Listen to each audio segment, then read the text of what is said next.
नमस्कार विद्यार्थी मित्रांनो, टॉपर करिअर अकॅडमी आपल्या यूट्यूब चॅनलवरती मी प्रशांत गायकवाड सर तुम्हा सर्वांचं मनपूर्वक स्वागत करत आहे। प्रश्न आहे, नायगाव पोलीसचा ग्राउंड बऱ्यापैकी मुलींचं कव्हर झालेलं आहे, मुलांचं ग्राउंड चालू आहे। ठराविक दिवसानंतर, ठराविक म्हणजे हार्डली 1 महिन्याचा टाइम मिळेल आणि त्याच्यानंतर नायगावचा रिटर्नचा एक्झामचा पेपर सुद्धा हातात पडेल। तर आता सगळ्या मुलांना जो प्रश्न भेडसावतोय की नायगावचा पेपरचा क्रायटेरिया काय असू शकतो त्याच्यावरचा हा व्हिडिओ आहे। त्याच्यामुळे व्यवस्थित बघा, मुलांना फायदाच होईल याचा आणि आतापर्यंतच्या बाकीच्या एक्झाम पेपरच्या अभ्यासावरून हा पेपरचा क्रायटेरिया बनवलेला आहे। त्याच्यामुळे बघा, बहुधा असा पेपर असू शकतो।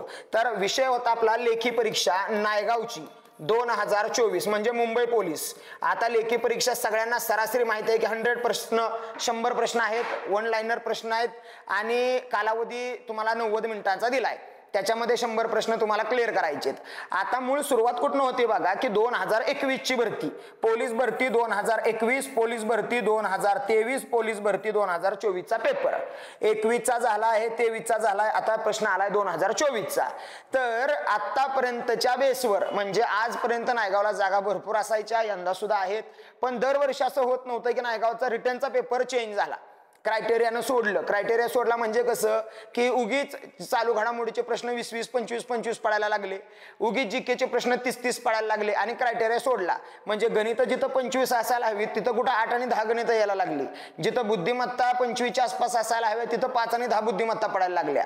त्याच्यामुळे सीन काय व्हायला लागला की नायगावला पोरं भ्यायला लागलीत आता, आणि विशेष घाबरायची अजिबात गरज नाही। जरी सुद्धा असं घडलं की काय की पेपरनं क्रायटेरिया सोडला तरी तुम्ही मेरिट बघा ना, मेरिट पूर्ण डाऊन होतंय।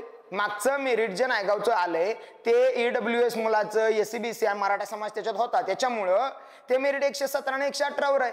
त्याच्यामुळं मुलींचं मेरिट 106 वर आहे। पेपर टफ आला म्हणून घाबरून जायची अजिबात गरज नाही, मेरिट डाऊन होतच होतं। आणि यंदाचा तर प्रश्न असा आहे की ग्राउंडला मुलांना मार्क खूप कमी आहेत, त्याच्यामुळे 100% नायगावचं मेरिट हे पडणारच आहे। बाकी दुसरा पॉइंट राहतो की अगदी त्या व्ह्यूनं बघायचं झालं तर मग पेपरवर सुद्धा मेरिट डिपेंड करतं, पण नायगावचा पेपरचा क्रायटेरिया आता पाहता आपण 2024, 2021, 2023 आणि आता 2024 चालू घडामोडीवर भरपूर भर दिलेला आहे। मग आत्ताच्या पोरानं काय करायचंय तर बघा, पहिला पॉइंट तर हे क्लिअर करा की चालू घडामोडीवर फोकस करा।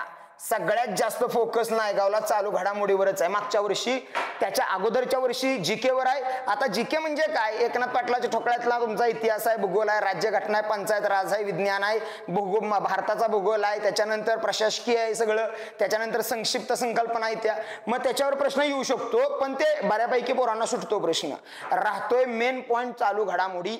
या चालू घडामोडीमध्ये मार्क घ्यायचे असतील तर सगळ्यात महत्त्वाचं तुम्हाला रेग्युलर चालू घडामोडी करत राहिलं पाहिजे, म्हणजे रोज, अगदी रोज तुमचे चालू घडामोडीचे मिनिमम 20 टॉपचे प्रश्न तुमच्या जवळ असले पाहिजेत की आजच्या घटनेला आज काय घडलं, ऑलिम्पिक मध्ये कोणाला पदक मिळालं, जातानाचा ध्वजवाहक कोण होता, येतानाचा ध्वजवाहक कोण आहे, मनू भाकरचा काय सीन आहे, कुठला खेळ आहे तिचा, विनेश फोगटचा काय सीन आहे, तिचा कोणता खेळ होता, 50 किलो वजनी गट 100 ग्रॅम वाढलं वगैरे, मग तिला पदक मिळतंय का नाही मिळत, आधुनिक ऑलिम्पिकची स्थापना कधी झाली, म्हणजे तुम्ही करंटच्या संकल्पना एकदम क्लिअर करायला हव्यात। आणि आता क्रायटेरिया जरी बदलत असला तरी चालू घडामोडीला पेपर नाही सोडू शकत। त्याच्यामुळे मेन पॉइंट पहिला माझा की चालू घडामोडीवर जास्त फोकस करा।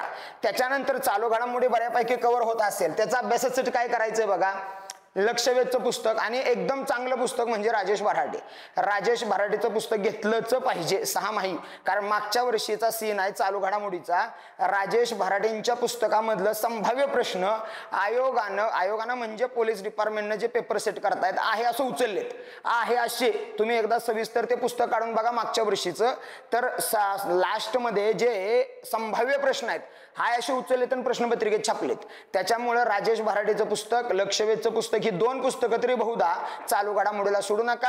आणि बाकी मग रेग्युलर ग्रुप्स आहेत, आपला टेलिग्रामचा ग्रुप आहे त्याच्यावर चालू घडामोडी पडत असतात, ज्या नोट्स स्वरूपात तयार केलेल्या आहेत, मग अशा भरपूर ठिकाणच्या मिळतात, मग त्या काढून त्यातले तुमचे 20 प्रश्न चांगले काढा एका पेजवर, कारण आत्ताचा फोकस चालू घडामोडीवर पाहिजे। त्याच्यानंतर पुढचा विषय राहतो मॅथ्स, गणित येतं का, तर आता गणिताचा क्रायटेरिया काय झालाय, यायला हवं 25, पण कधी कधी त्या एसपी वर म्हणा त्यांच्या कमिटीवर डिपेंड करते की गणितात मुलं आउट ऑफ मार्क घेतायत, त्याच्यामुळे गणित 25 न टाकता आपण त्यातले 10 प्रश्न कॅन्सल करूया, म्हणजे 15च गणित टाकूया आणि जे गणितातले 25 पडायला होते त्यातले 15 पडले आणि वरचे मग 10 राहिले, मग ते काय करूया तर त्याच्या जागेवर चालू घडामोडी घेऊया किंवा जीके घेऊया. असं व्हायला लागले. पण गणितात जरी 15 मार्क पडले प्रश्न तरी सुद्धा एकही मार्क गणितातला गेला नाही पाहिजे, ही लीड राहते मुलाची. त्याच्यामुळे गणित प्लस करा. ह्याच्यासाठी कोणतं पुस्तक आहे तर तुम्ही आत्ताच झालेले सगळे पेपर काढा आणि पंढरीनाथ राणेचं पुस्तक काढा. तुम्हाला त्याच्यातले आकडे सुद्धा बदललेले नाहीत हे जाणवेल. आणि मी अगोदरच्या व्हिडिओमध्ये सांगितलंय की गणिताला पुस्तक कोणतं बेस्ट आहे तर पंढरीनाथ राणेंचं पुस्तक बेस्ट आहे आणि ऍक्च्युअली बेस्ट आहे बरं का. त्याच्यात ठराविक एकदम कमी प्रकार दिलेत पण आहे असे प्रश्न आकड्यासहित उचलले जात आहेत. त्याच्यामुळे गणिताला पंढरीनाथ राणे हे पुस्तक बेस्ट आहे, ते पुस्तक चांगलं रेफर करा. त्याच्यानंतर पुढचा आला बुद्धिमत्तेचा पॉईंट. आता इथं तर जादूच केलीये की बुद्धिमत्ता. आता इथं काय केलंय बघा की 25 क्वेश्चन यायला हवेत, प्रश्न यायला हवेत 25, पण काय काय वेळा दिलेत 20च प्रश्न, काय काय वेळा दिलेत 5च प्रश्न, काही वेळा दिलेत 15 प्रश्न, म्हणजे 25 प्रश्न सुद्धा तुमच्या बुद्धिमत्तेमध्ये कंप्लीट केलेले नाहीत. 25 प्रश्न आलेले नाहीत. पण जरी 20 आले जरी 10 आले तरी ते हातचे मार्क आहे, तिथं एकही मार्क घालवायचा नाही. का तर चालू घडामोडीमध्ये कुठला प्रश्न पडेल याची मला गॅरंटी नाही. म्हणजे जसं की समजा नरेंद्र मोदीनं पंतप्रधान पदाची शपथ घेतली तर पहिला दौरा कुठला केला, मग पहिला दौरा केला इटलीचा. मग इटलीचा का दौरा केला तर G7ची परिषद तिकडे आहे. मग G7 मध्ये माझा भारत आहे का तर नाही. मग कोणते देश आहेत सांगा किंवा यापैकी नसणारा देश सांगा.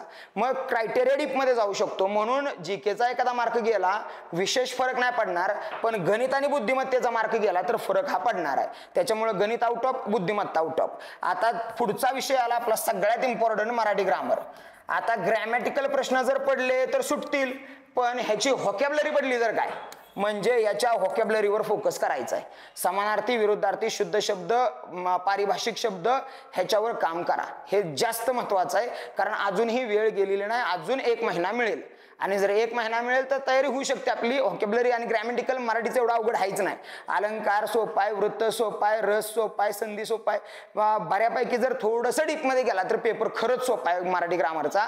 आणि मी तर म्हणेल की जीके ठीकठाक पडावं आणि हे प्रश्न डीपमध्ये जावेत, जेणेकरून मुलांची काठिण्य पातळी अभ्यासाच्या नुसार जो खूप जास्त अभ्यास करतो तो सिलेक्ट होऊन जाईल.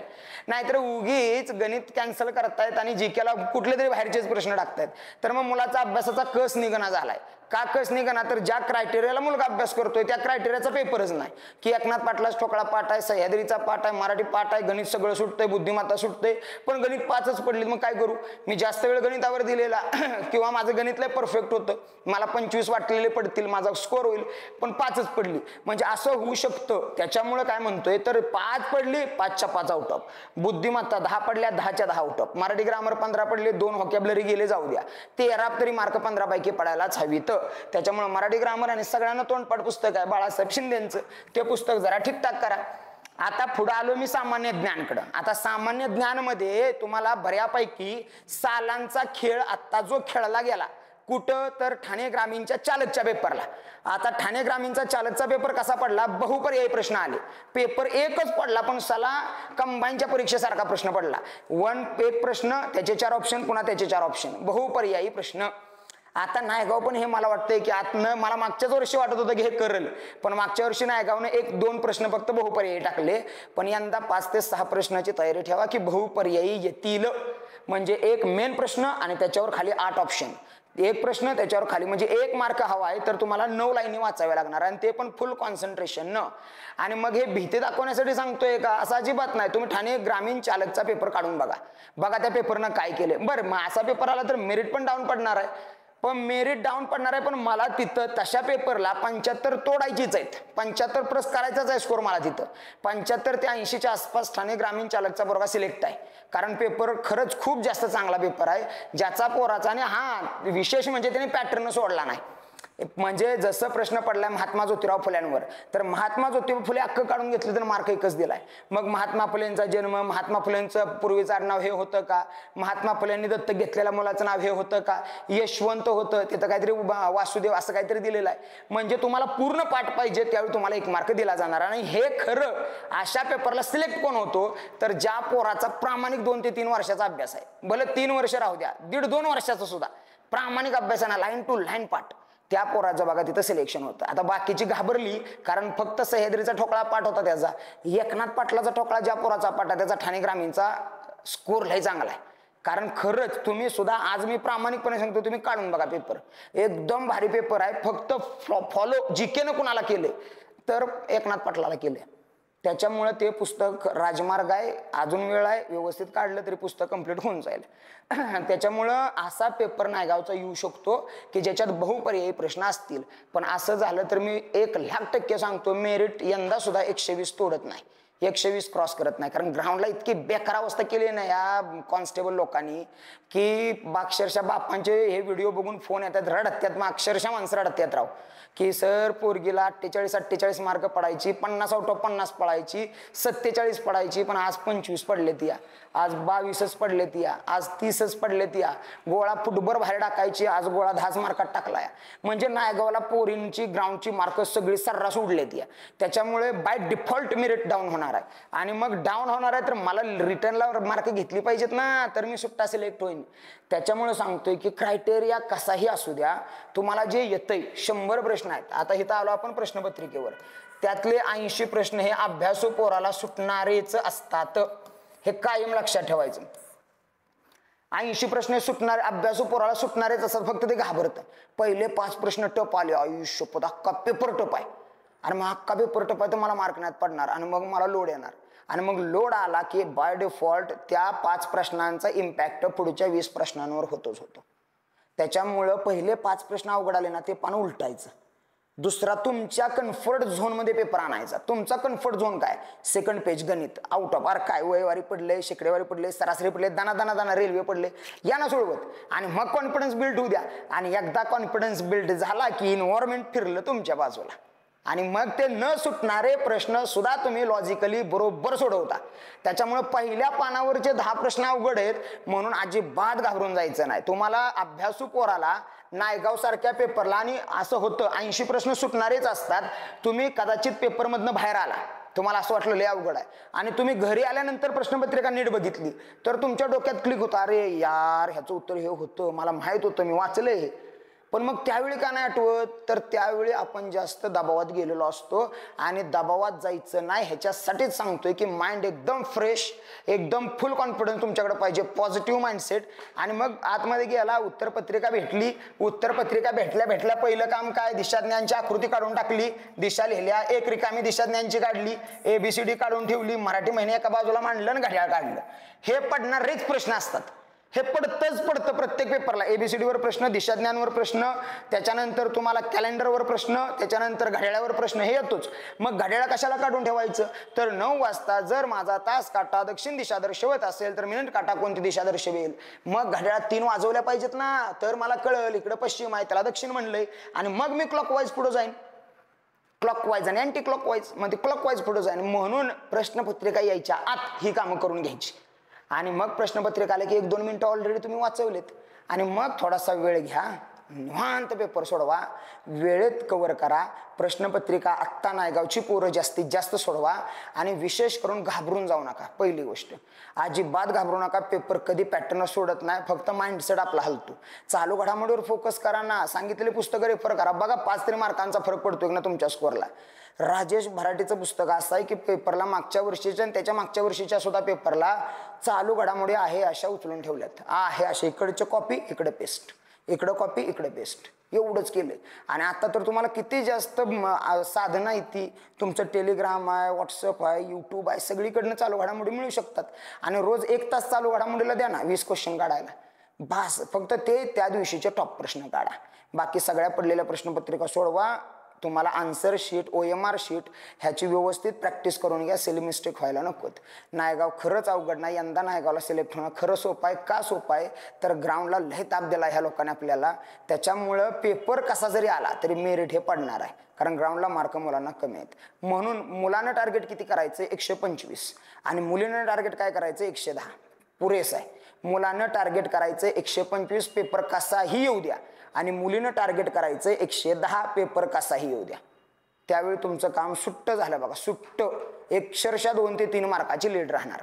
त्याच्यामुळे व्यवस्थित द्या, आणि कोणता व्हिडिओ हवा आहे हे कमेंटमध्ये सांगा की कोणत्या सब्जेक्टवर. जसं नायगावचं चालू घडामोडी हवा आहे ते कोणता हवा आहे ते सांगा. ते मला क्लिअरली कळतच नाही आहे की कशावर व्हिडिओ बनवला पाहिजे. त्याच्यामुळे मला सांगा की हा सर टॉपिक घ्या, तो टॉपिक घ्या, ह्याची गरज आहे, हा वीक जातोय, हा प्लस पॉईंट आहे, हा मायनस पॉईंट आहे, तर ते सांगा. चला ठीक आहे, अभ्यास करा. आता वेळ कमी राहिलेली आहे. थँक्यू.